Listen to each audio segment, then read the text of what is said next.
Não diga pras pessoas o que você sabe. Sim. Mantenha-as pobre. Meu pai era chefe de educação, PhD, essas coisas. Eu fui pra casa e perguntei, por que a gente não aprende sobre dinheiro na escola? Ele me olhou e disse, porque o governo não deseja nos ensinar essa matéria. O governo nos diz o que podemos e o que não podemos ensinar. Aquilo me soou estranho e eu falei, peraí. E aí eu falei, a gente não vai na escola pra aprender sobre dinheiro? Ele falou, não, seu trabalho é conseguir um emprego. Então eu falei, ué, mas a gente consegue um trabalho pra ganhar dinheiro. E ele, não, só tem que conseguir um trabalho. E eu, não. O propósito de trabalhar não é ganhar dinheiro? E ele respondeu, é. Eu perguntei, ué, por que a gente não aprende sobre dinheiro então e pula a parte do trabalho? Ele virou frustrado e falou, se você quer aprender sobre dinheiro, por que você não pergunta pro pai do seu melhor amigo sobre dinheiro? Era sobre o pai do Mike. Mas por que ele? Ele falou, porque o pai do Mike é um empreendedor.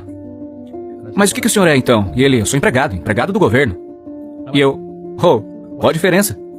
Ele falou, a diferença é que o empreendedor tem que saber sobre dinheiro, ou então não vai ser mais um empreendedor. E diz que o empregado não tem que saber nada sobre dinheiro, porque o governo e a empresa é que vão cuidar dele. Eu, que era criança, fiquei meio confuso. Aí eu só segui o conselho dele. Fui até o escritório do pai do Mike, bati na porta e falei, tô aqui, tenho 9 anos e quero saber sobre dinheiro. Ele só virou e falou, vai embora.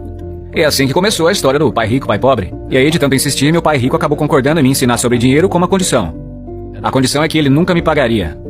Porque no momento em que ele me pagasse, eu ia pensar como empregado. E essa é a armadilha. Empreendedores trabalham para ser livres. E aquilo, no alto dos meus 9 anos, deu um bug na minha cabeça. Ele falou, nunca queira uma folha de cheque, meu filho, entendeu? Ok, entendi. Ele virou e falou, como é que eu ganho dinheiro? Empreendedor pensa bem assim. Então, como que eu aprendo a ganhar dinheiro? Foi aí que ele me mostrou o jogo de tabuleiro, o Monopoly. Então, ele tinha hotéis, e aí eu fazia as coisas lá pra ele, limpava o chão, pegava bituca, coisinhas pequenas, sabe? E quando eu fiquei mais velho, eu comecei a trabalhar no escritório, no marketing, na contabilidade. Eu era basicamente um aprendiz, mas sempre trabalhando de graça. E aí a maneira como ele me ensinava sobre dinheiro era jogando Monopoly. Até que um dia eu fiquei de saco cheio, virei e falei, quando você vai me ensinar sobre dinheiro? O que você acha que a gente tá fazendo? Eu falei, jogando Monopoly. E ele, não. O que nós estamos fazendo? Jogando Monopoly. O que nós estamos fazendo? Então não sei. E ele, tô te ensinando sobre dinheiro. Por exemplo, você tá aprendendo como ter uma casa verde. Então ele falou, tem muitas fórmulas para você ter o sucesso com dinheiro. Tem milhares delas, mas uma das melhores é jogando Monopoly. E ainda é. 4 casas verdes, um hotel vermelho. Falei, o quê? Ele disse, uma das melhores formas de se adquirir grandes riquezas é jogar o Monopoly na vida real. A cada 4 casas verdes, um hotel vermelho. Eu falei, é isso mesmo? E ele, é isso. Ele perguntou, o que você acha que eu tô fazendo aqui? E eu, não sei. Então ele me levou pra fora e mostrou sua casa verde.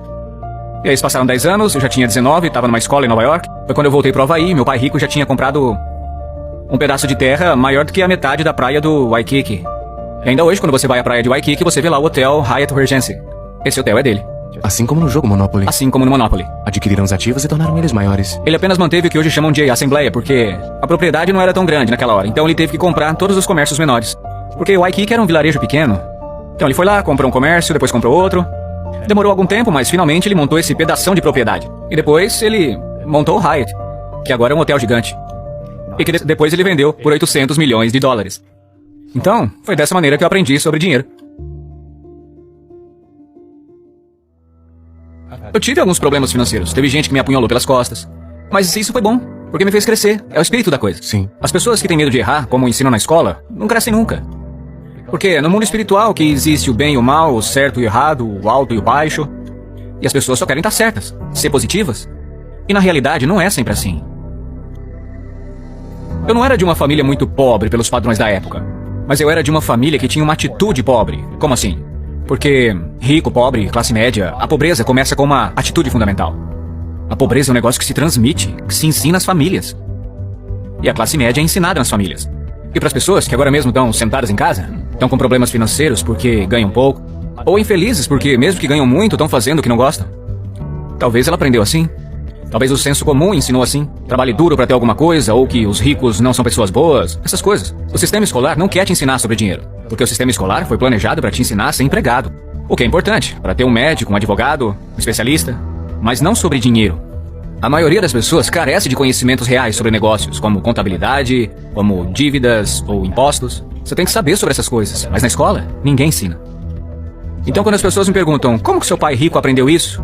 E seu pai pobre, que era estudado, não? E a resposta é muito simples, é porque o pai do meu pai rico morreu quando ele tinha 13 anos. E aí ele se viu com 13 anos tendo que tocar os negócios da família. E pra ele ter que deixar a escola por isso, foi uma bênção. Às vezes a bênção vem assim. No começo pode parecer algo de muito ruim, mas depois se torna uma bênção. E logo, seus professores se tornaram seu tesoureiro, seu contador, seu advogado, seu banqueiro, seus agentes imobiliários. Então ele teve o que eu chamo de professores de verdade, não falsos professores de escola. A maioria dos professores na escola não seguem a ética, ensinam matérias que, na verdade, eles não praticam. Uma vez eu perguntei para um professor, falei, professor, tô no meu 3º ano de cálculo e esse negócio de força dos materiais. Será que eu vou usar isso algum dia na vida? Ele virou e falou, não. Entendeu? Então, por que você ensina? Ele falou, porque me pagam.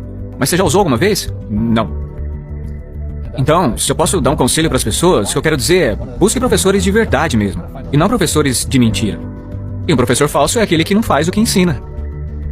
E um professor de verdade faz o que ensina todo dia. Meus contadores, meus advogados estão fazendo isso todo dia. É assim que eu aprendo com eles resolvendo os problemas dos meus negócios.